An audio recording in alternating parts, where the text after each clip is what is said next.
I think the challenges were rehearsals, because sometimes you could have a really good rehearsal and then sometimes you could have a not so great rehearsal, but you kind of built on the feedback that you're given and also the feedback that you were giving yourself, maybe to work on this certain part of it, or maybe just get better as a group. Then we would practice our songs in class.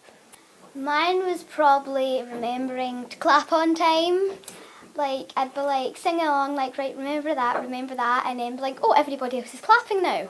I'll be like quickly trying to catch up.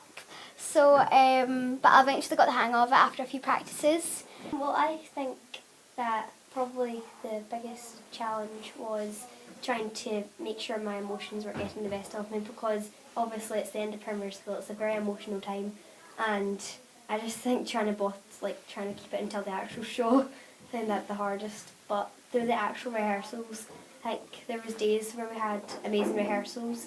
I think hearing feedback from the teachers really helped us.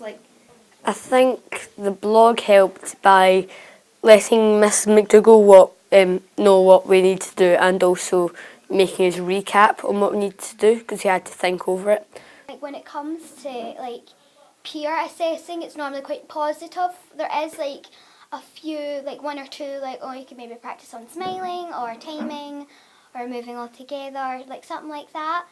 But it was normally quite positive, like everybody was really good at that, they were really loud, they were projecting. We also find that while Mrs McDougall plays the piano, she helps us find the rhythm and the beat to the music. So when we first started, my class was playing Pachelbel's Canon and Castle on the Hill.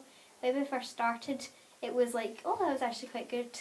And well, we started to get better, we started to progress forward on to like next stages. So I was playing the guitar through it, and Mrs McDougall, she would play a video, she would record a video for us and then let us listen to it, which would help us. So if maybe I got a chord out, then I would try and add it back in.